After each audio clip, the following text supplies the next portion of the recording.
boxes and the magazines stacked around you, it'll look just like Ed Iskandarian's office, so that would be cool. You may have the ones I'm missing. That's a great idea. There you go. For those that don't know, Ed Iskandarian throws nothing away. No, the word hoarder came very well, probably for him, but I like you say it much better. Hoarding sounds like such a negative. Are you kidding? Even the hoarders go, damn it, you got a lot of stuff to get off. Hey everybody, welcome to another Talking About Cars podcast, where everybody has a car story. I'm Randy Cardoon, and over there, of course, you know him, that's Hot Rod Bob Beck, and you probably know the guy also on your screen. There he is. He just came out, big win in Indianapolis in the NHRA. Why, it's Jack Beckman joining us. Jack, thank you so much. And, you know, I can see you just have a few of your trophies in your bathroom. That's pretty awesome. It's a bathroom, you said, huh? Well, you have so many of them. I'm sure you have them in a living room. This could just be a cubby hole. I have exactly the same amount of trophies as every other racer, one less than you ever won. Isn't that the truth? Isn't that the truth? Well, congratulations on the big win. Now, I'm just looking this up here, and let's start off with that. With the big win, if I'm not mistaken, you are... Number one. Number one, okay. Talk about a little bit of the drama as far, of course, participating in Indianapolis and the atmosphere with the pandemic. I mean, it's been really crazy for all sports, and I'd imagine the NHRA is no different. It's no different. I don't need to tell everybody how sideways the world's gone. 2020 will be that forgotten throwaway year, and I hope by 2022 we all forget just how bad 2020 was. But so we've never been to Indy 4 times in a year for a race. We've raced twice at Indy before when they used to have a shootout, and you could run for the shootout on Sunday and come back for the U.S. Nationals Trophy on Monday, but we didn't even run Monday this year. We ran that deal on Sunday. Well, okay, so if the U.S. Nationals is Indy 4, I made the finals of Indy 2 with Matt Hagan, which didn't get run at Indy 3, so we ran it Saturday at the U.S. Nationals, and we got beat. And we've been struggling with our tune-up. We had to implement 2 new clutch discs into our 6-disc pack, and it always just takes time. And usually you figure them out on Saturday after you qualify good on Friday, except this year there's no more Friday qualifying. So you usually go test somewhere, except this year there's just really not that ability to go test. So we've been figuring out on the fly, and we just flat got outrun Saturday for that Indy 2 final that was run at Indy 4. Well, the only redemption there is we knew we can come back Sunday and still have a shot at the Big Show trophy. And we finally started to get our car to where it's back in that slot where it was before, where it's consistent and it's predictable and it's quick. And you can see it every run, not just in the number that flashed on the scoreboard. When we look at that time slip, we look at all those incrementals, and our car had really slowed down in that first number, which was from the starting line to 60 foot. And gradually, my crew chiefs, Guido and John Medlin, are chipping away at that. And I think by the time we get to Gainesville for our next race, I think our car is going to be back up near the top of the sheets, not only in the overall ET for the 1,000 foot, but that first 60 foot, which is so important because you could never make that up. Well, making that 60 foot is a tough one, but you don't want to go up in smoke either, and that sometimes is a problem. Yes, but think about this. You have a greater chance of smoking the tires. Remember, our cars don't see peak G-forces for the first 50 feet. The racetrack just wouldn't take that much clutch, that much torque. So we will slide the clutch sometimes all the way to the finish line if the track's really hot. And if the track is unbelievable traction, we're still sliding the clutch for 500 feet. My point to you is the maximum G-forces are typically between 150 and 350 feet. So whatever you've lost in 60 foot, the only possible way you could make that up is to try to accelerate harder out towards the middle of the track, which increases your chances of smoking the tires. It's a fine line, Bob. I mean, too much, too soon, you smoke the tires right at the step. So you've got to be on that razor's edge, but trust me when I tell you, whatever you gain in ET in that first 60 foot translates all the way to the finish line. Whatever you give up, you've got to pull harder on that clutch to try to compensate. And what kind of G-forces are we talking about? A bunch. On a national record run, when I step on the throttle for the first 60 feet, it's like 4.2 Gs. And just about the time you've screamed, oh, they come down to about 3.5 Gs. And that's a matter of us actually, not only are we not applying all the clutch, we pull a whole bunch of horsepower out of the engine at that point. That tire is wound up and balled up and it can't take anymore. And we let it relax by pulling about 20 degrees of ignition timing out. And in the car, that sensation is the G-force comes down to 3.5, and that little angel on your shoulder says, you got this, dude. And then we start stacking the timing and the clutch back in it. The G-forces in a funny car will come up to about 5.3. In a dragster, they're even higher than that. And that is the coolest part of the run, maybe except for hitting both chutes at the finish line, and it's a negative 5.1 G. So I go from 0 wrinkles to completely wrinkled again at the end of the run. Jack, we've known each other for a long time, but where did you start your drag racing? Lubbock, Texas. I was stationed at Clovis, New Mexico in the Air Force. I enlisted when I was 17, and in 1986, I drove my car 100 miles to Lubbock Raceway. My first run was a 15:06 at 93 miles an hour. I still have the time slip. And when I got out of the Air Force in February of '88, I started racing pretty regularly at Los Angeles County Raceway, and that's where we met. Right. And everything was all about the time slip back then, Bob. It was like you'd change the intake manifold, different carburetor, jetting, timing, all this stuff to make that time slip read better. And one time I'm loading my car up and getting ready to pull out, and I see a guy walking back to his pits with a trophy. I'm like, I want one of those. So I stopped screwing with the car as much. Was a little more consistent on launching and shift points, getting the car sorted out for a good dial in.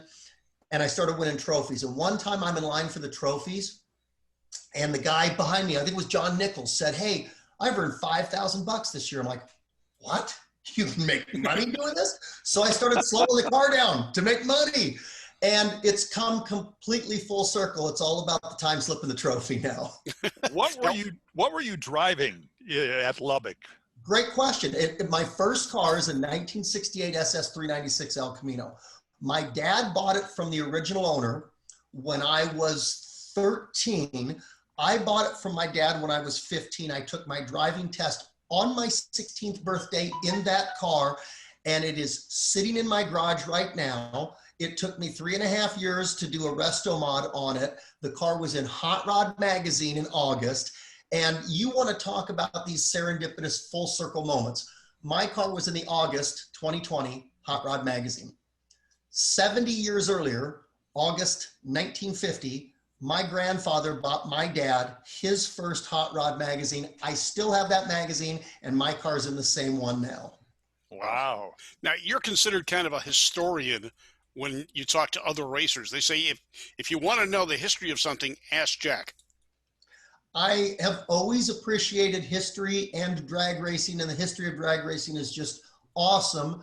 I've always been pretty good at it. I'm not a Bob Fry. I'm not a Brett Kepner, a Lewis Bloom, a Phil Burgess. I could rattle off 7 or 8 other guys that are just, that's what they do. I mean, like their job is to look stuff up and research it. So I got sucked down that rabbit hole. A friend of mine, Rod McCarroll, gave me his whole drag news collection back in February. Now, this is before COVID hit. I thought, okay, I've got some nice stuff I can store in my garage and have available for research. And then I started opening them up and reading them. And so far I've done a 10 video series. It's on NHRA.com, Dodge Garage, and my Facebook. And I've walked through from the beginning, from, let's call Santa Ana, July of 1950. And my last video was 1959. Now I've researched and written the script for 1960. And if I could find where I lost my motivation, I will go back out to the garage and I'll record 1960. But let me tell you, the phone calls with Don Perdome, Roland Leon, Don Garlitz, Ohio George Montgomery, all these absolute legends of the sport. And then I could name a half a dozen more in Southern California. It's just been so fulfilling for me, that 7-year-old kid that was on the fence at Orange County International Raceway in 1973, now come 47 years into the future, and I'm getting paid to do this. But these people that were the icons when I was a little kid, they know my name and they'll talk to me. And it's been rewarding wouldn't even begin to scratch the surface. So I said the beginning of drag racing, let's call it July 2nd, 1950 at Santa Ana. Well, Captain will tell you drag racing organized goes back to 1903 at Ormond Beach, but let's call it quarter mile. Santa Ana was the first commercial organized drag strip, but in April of 49, Goleta up by Santa Barbara ran, we could argue, the first organized drag races, classes, entry fee, trophies at the end of the day. And the guy that won the first top eliminator trophy, Ed Osepian, I went and hung out at his house for an hour 2 weeks ago. 90 years old. The guy goes back arguably to day one of drag racing. So tell me I'm not the luckiest guy on the planet to get to do this. You are. Wow. There's no question about that. But you've also done so much in drag racing, including teaching people how to drive. And I'm one. You gave me, you didn't give me, I was part of the class that you were teaching with my son. And that was an experience. So when I got out of the Air Force, I thought, since my parents aren't rich and my dad wasn't famous, I'm going to have to make some money to have my own race car. So I was an elevator repairman for 10 and a half years. And then Frank Hawley said, hey, what if I gave you a lot less money to come teach drag racing full time? I'm like, that sounds awesome. Sign me up for that. And Frank and I continue to be awesome friends. I inducted him into the Hall of Fame several years ago. Another pinch me moment. I never quit working for him. We just stopped running the school at Pomona. We still do a lot of things together on a more intermittent basis. And now I get a paycheck to drive a 335-mile-an-hour car that I've got 32 funny car trophies, like not in my wildest dreams, you guys. Somebody said, you knew you were going to do this for a living, right? I said, no, maybe somebody let me drive their car and I'd win one trophy, not 32 in a world championship. So Jack Beckman's stock went up quite a bit 14 years ago when Don Schumacher hired me. Now, ironically, this might be my last year driving. The Chandler family, this is the last of their 6 years of taking care of our team and the MD Anderson team. And to say that I'm grateful to Doug Chandler for continuing after Terry passed away would be the understatement of the decade. I mean, the man literally kept me and 20 other people employed through his generosity. And finding $3 million to go run one of these cars full-time for a championship in the best of times might be difficult. But with the COVID deal, not even knowing what our schedule is going to look like for next year, it's going to be next to impossible. So I'm facing the very real possibility of literally going back and fixing elevators next year. So I don't know what the future holds, but I got to tell you, what a ride it's been. During a regular year when you don't have all these crazy things going on, and of course with the pandemic, that just gives you all sorts of interesting challenges, doesn't it? Yeah. And people ask, they said, so listen, tell me what it costs a year to, or what it costs per run to run one of these cars. And I said, well, that's easy. It's $3 million for the first run and the rest of the season's free. And they want to know, I just want to know in spark plugs and bearings and crankshaft life and tires. And I said, that's a great question. I'm not sure the answer. Tim Wilkerson might have a different number than Don Schumacher would have, but it's probably somewhere in the $3,000 to $6,000 range if you don't really hurt anything. But you can't do any of that if you don't drive the diesels to the racetrack, have hotels for the crew guys, pay their salaries, pay their insurance. And drag racing is still a bargain. I mean, the fact you could field a championship caliber car for roughly 1/8 of what it would cost to do the same thing on the NASCAR tour and 1/30 of what F1 would cost is great. But can one of you guys write me a check for $3 million so we can continue to fund the car next year? I don't think so. It's not. Bob, let's I could write it. Table. I could write it, but you could probably use it to recap one of your slicks. Yeah, true that. So you're in a situation where it's got to be strange. You're winning, you're ranked #1, and it just seems not feasible at all that you could very well not have a ride next year. That just sounds strange. Yeah, and a lot of the fans don't understand it, and it's a good but naive outlook at what's going on. Kenny Bernstein might be one of the most brilliant businessmen that ever was in drag racing. And even he would tell you your on-track performance does not correlate with the funding that you're able to procure, right? It's a marketing arm, and you hope that translates into the best pieces, hiring the best people, and having the best results out there. and there's some teams that have a performance clause. For instance, my teammate, the Napa car, might have something where if they go out and set a record or they win the world championship, that maybe it pays X amount more. But really, we're providing good positive marketing and the television exposure and the at-track exposure, and the winning is just the icing on the cake. However, if you are winning, there's a great argument to be said for you've got some momentum on your side. But we're now looking at a race season that's gone from our normal 24 race schedule down to right now we're going to have 11, knock on wood, if everything goes well for the rest of the year. Now, you're going to have the finals in Vegas this year. Normally, that would be the race before SEMA, but there's no SEMA. How does it, there's no spectators, so it really doesn't matter to an extent where you race. But how does it? I hope there's going to be spectators. Indy allowed 5,000 at this race, which is the most we've had since Phoenix, since the COVID pandemic. So Gainesville's coming up. There was a lot of pre-sales for Gainesville. In fact, the fans showed up to that race. I was standing there Thursday, went out there for the Drag Race Hall of Fame deal. I got to induct Bones Balo into the Hall of Fame.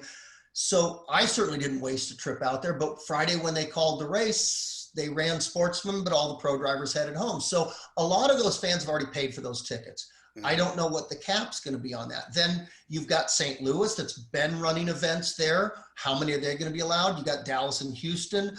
And then you've got Vegas. So who's going to put the odds on which tracks can run close to max capacity and which ones are going to be limited to 2,500 people? Because we can run a lot of races at Indy. NHRA owns that track. They don't have to split the gate with anybody else. And they haven't spent a lot of money on marketing it.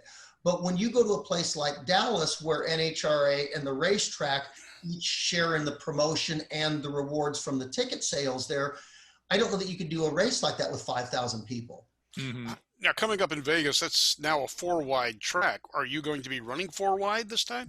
No. Originally on the schedule 2.0, Vegas gave up the 4-wide. Charlotte, the other 4-wide facility, gave up the 2-wide. Now we're not getting, there's a no-wide at both of those tracks. Right, there was 4 races slated between those 2 tracks. All that's off the board. So it will be 2-wide, and that makes sense, especially if it's going to be your last race of the year.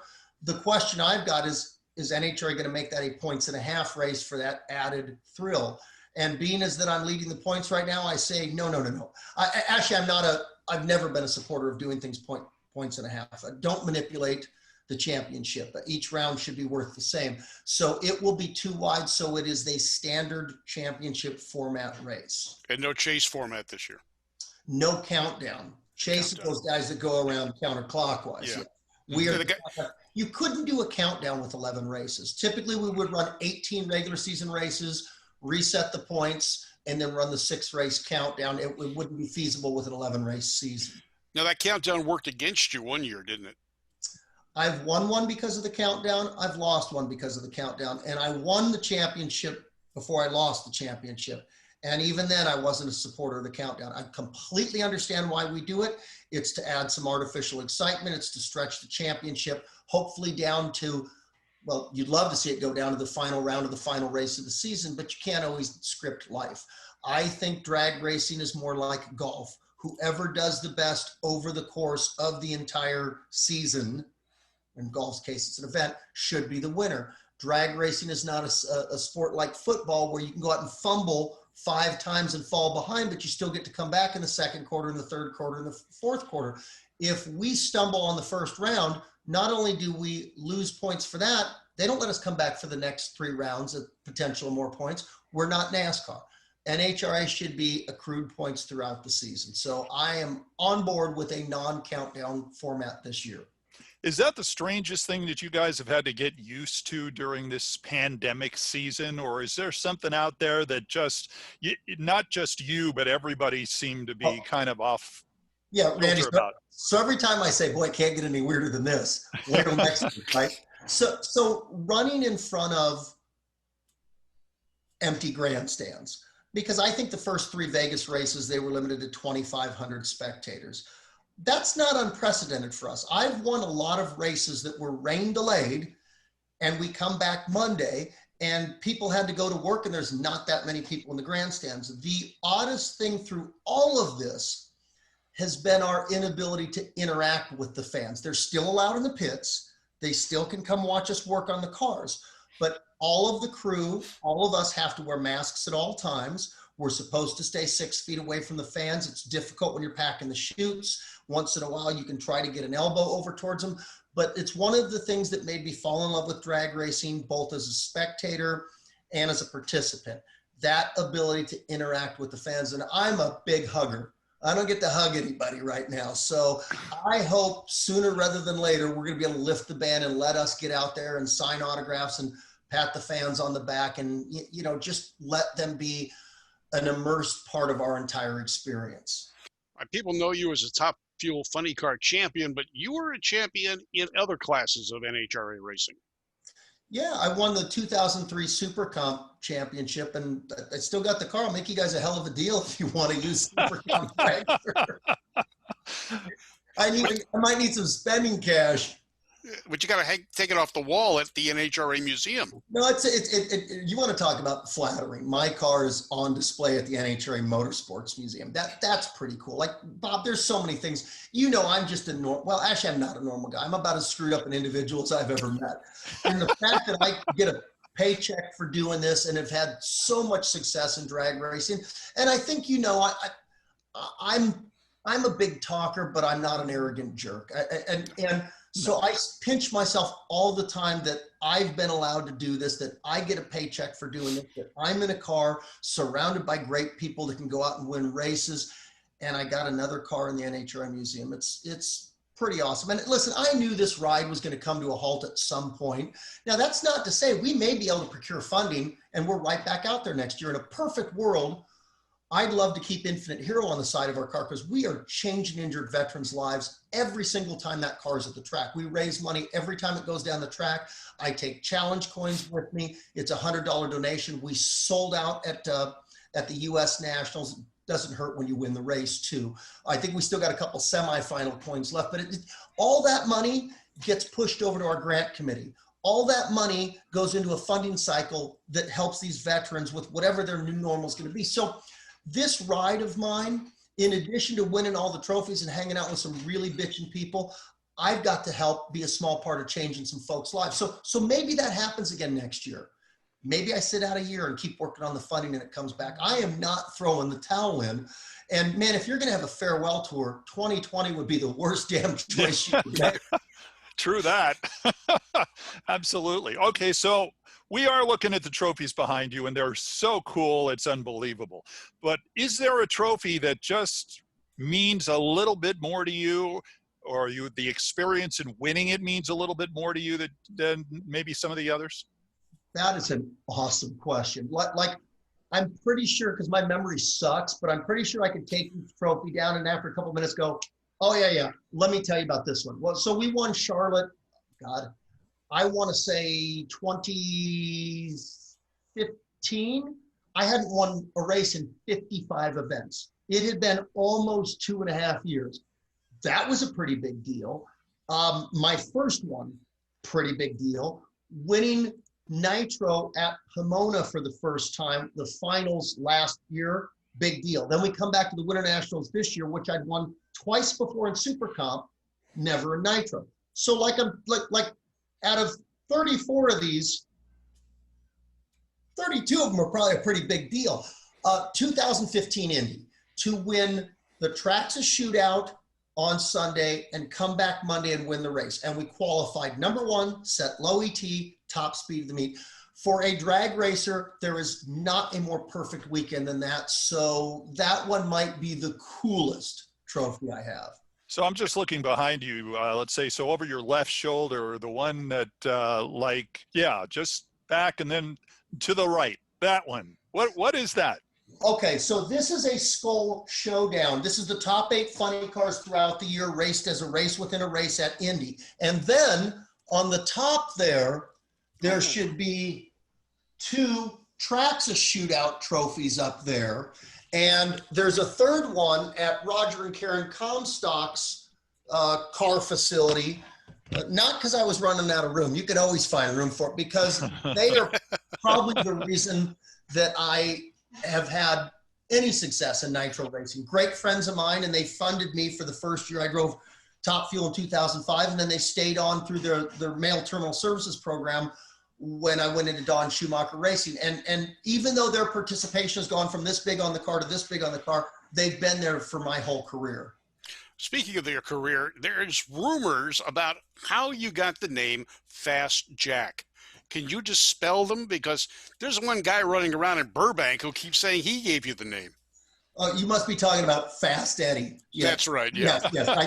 And he's accusing me of being a plagiarist. That name actually came from my friend's mom. And it's a long story, but we were in the Air Force. My buddy had an AMX. I had my 396 El Camino. So, we naturally gravitated towards each other. We were both car guys. And he got out 3 years before me.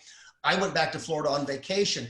And I had just bought a 1985 Yamaha FJ600. And we were, of course, all the younger kids, we were talking crap. And his mom said, I guess you're going to have to call yourself Fast Jack after all this. And that one kind of stuck. And let me tell you, Bob, there could have been a lot of worse names that could have got stuck on me. So I'm not saying that. Does that person even know that they had that much of a role in your naming rights, so to speak? Yeah, Mumbo passed away years ago, but my buddy Mike and I still talk quite frequently, and he will be at Gainesville. Yes, so he takes full credit for all my success. Very good. Very good. We've had a chance to talk to you about running for a championship, and how many more races do you have as of this conversation? So 5 left. We will go Gainesville, Dallas, Gainesville, St. Louis, Dallas, Houston, Vegas. And here's where it gets odd, and you get what you get. We'll have a week off. Then we go Gainesville, St. Louis back to back. Then we have a week off. Then we go Dallas, Houston, Vegas back to back to back, and we're done. That's it. That's all you get. Unless by some miracle we decide to have 4 more races at Indy, that will be our season. All right, so what's going to happen during the off season? Let's just say everything goes well. You've got another sponsor coming back on board. 2021 season comes up. Okay. So you're saying if the Cardoon back $3 million? Yeah, sure. Okay. So if I've got a driving job next year, I think I'll dive a little more deeper into the history. My goal was to try to get my video series up to 1964, which is where we came out of the fuel ban.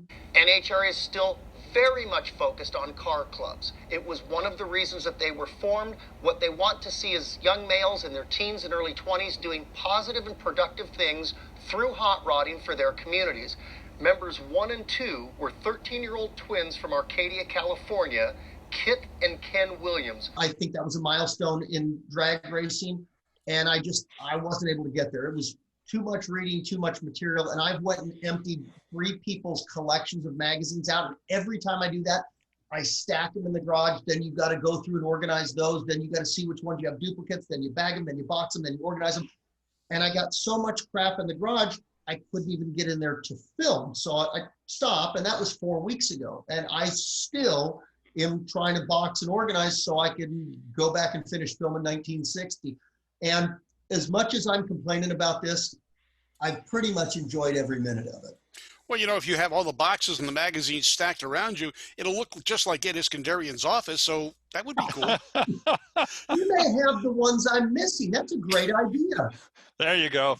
For those that don't know, Ed Iskandarian throws nothing away.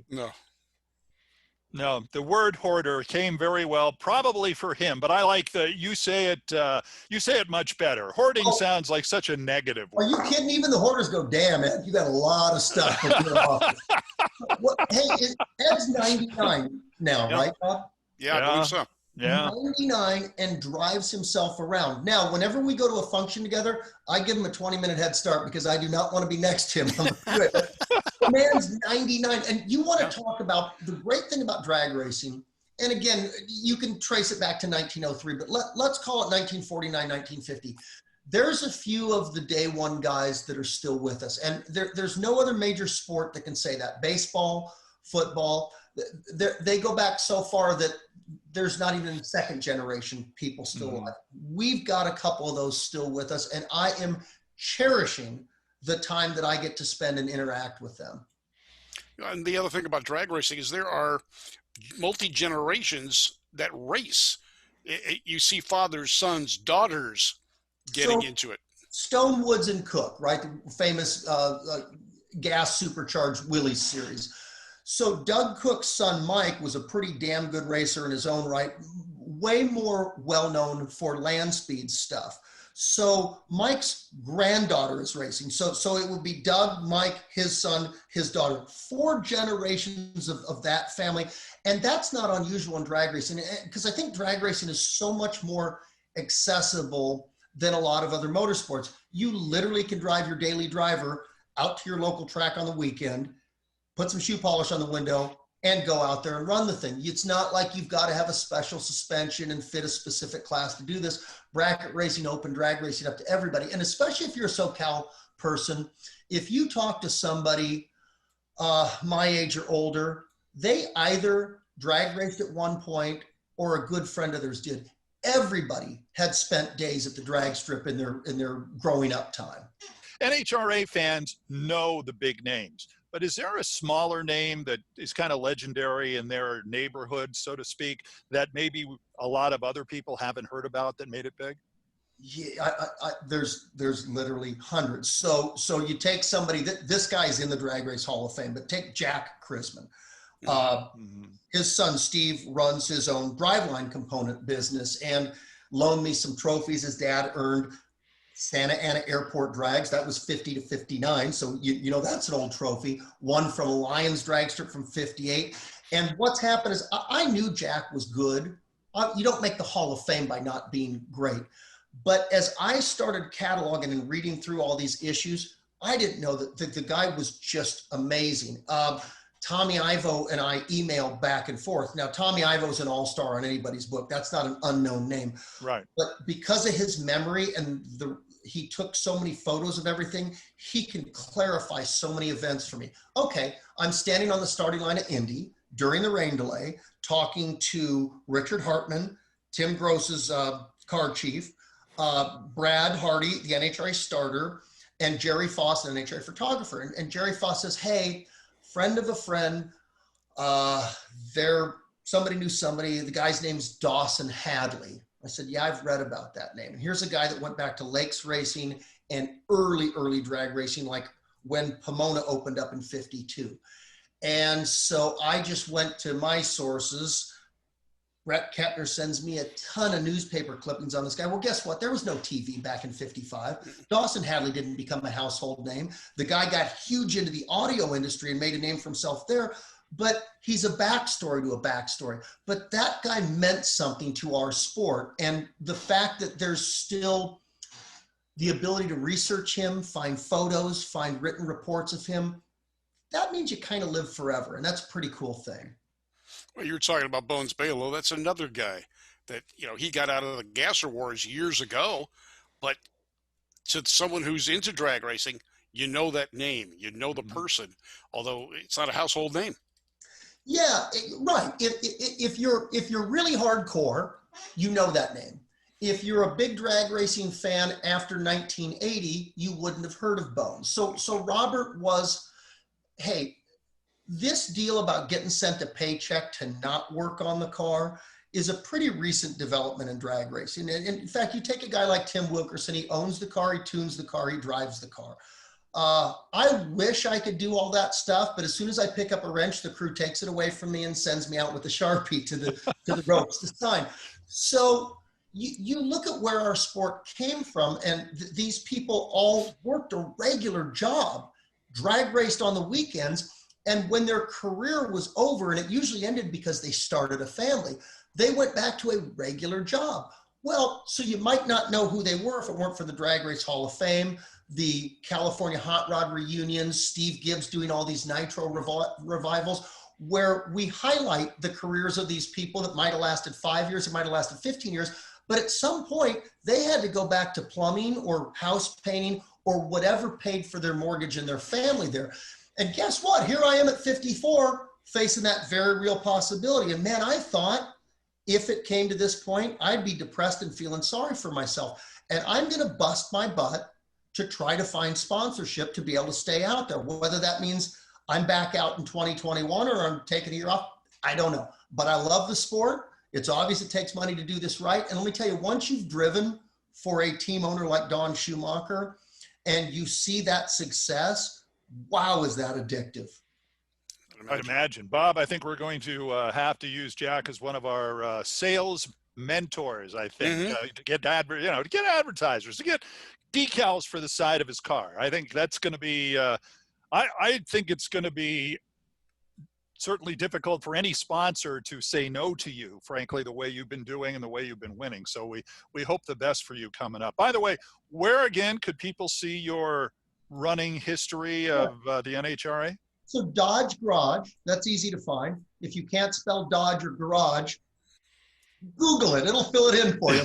You'll get close. NHRA.com. And if you go on there, don't waste 20 minutes trying to find it. There's a little search icon. Type in Jack Beckman history. Bam, it pops up. And then it also cycles on my Facebook. So what we try to do is every third episode goes on each platform and we just go round and round. And you're talking about sponsorship. If I was a great salesman, I'd have $10 million lined up to be fighting over me right now. But, you know, the thing about drag racing, it's completely unique. I was absolutely hooked on drag racing long before I got a paycheck to be involved in drag racing. And I still believe in the sport as strongly today as I did then. I always wondered if once it started to become my job, would I be jaded and not appreciate it as much? And in a lot of ways, I appreciate it more. Yeah, the travel's a pain in the butt. Being away from my family sucks. But it's afforded me the ability to interact with so many people who I've looked up to since I was a kid. And frankly, if you're going to get a paycheck to do something and you can do that for something you love, there's nothing that beats that. He's right. Definitely. Jack, it's been great having you on the show. Thanks so much for joining us. By the way, we will be watching you as you hang on to that #1 ranking and finishing up over the next 5 races in the NHRA, and we will be watching. By the way, don't forget, listen to our audio podcasts. You can get them on radio.com and knx1070.com. Don't forget to also watch our video. You may be watching the video right now. If you're listening, you'll be watching this video in about 2 weeks. The podcast on our new Two Tired Guys Productions channel. Don't forget, subscribe to both and follow us on social media and become a Two Tired Guys patron. You can see exclusive videos and get some swag as well. By the way, we're going to be asking Jack a patron question, patreon.com question that we'll be putting in there. It'll be exclusively just for our patrons. That's coming up right after we wrap this up. Bob, you have anything last to throw in there? Last question, Jack. A lot of the drivers have put their children and grandchildren in junior dragsters. Are any of your youngsters looking forward to that? Jason's 13, Layla's 9. She's a little tougher than he is. They both play ice hockey, which is ridiculously expensive. Don't recommend it. And so good friend of mine, Gary Southern, who was pretty badass race car driver, for 5 years has been trying to get me to go up to Victorville and run the 8th Mile dirt oval go-kart track with him. I never had time. Okay. Well, so I took Jason up there earlier this year and he loved it. So Gary's son, Chris, has a nice kart, and we put Jason in the junior dirt go-kart class, which is just a spec engine, 6.5 horse. And he just got his first podium finish last race. Wow. Now, I don't know that either one of my kids want to go junior drag racing. And frankly, here's the deal. I am not going to invest the time and the money to do it, to have them go, it's not really what I wanted to do. I would be delighted to take them out and put them in somebody else's car as a rental and kind of put their toe in the water and see if they enjoy it. Right now, they got plenty of hobbies, though. Yeah, absolutely. Wow. Hey, all right. Guys, before I forget, infinitehero.org. I forgot, if the fans can't come to a race and you guys want to go get a coin, just go to infinitehero.org, and it's pretty easy to follow the prompts, and you just tell me what race you want it from, and I can personalize it to you. Absolutely. That's something that our listeners and viewers should be watching and taking advantage of, because that's kind of cool stuff. All right. That's Bob. I'm Randy. That's Fast Jack Beckman. And he's going to be #1 at the end of the year. I get this feeling. I don't know. Either that or it's my lumbago acting up. I don't really know. But until then, We've all been talking about cars. We'll see you next time.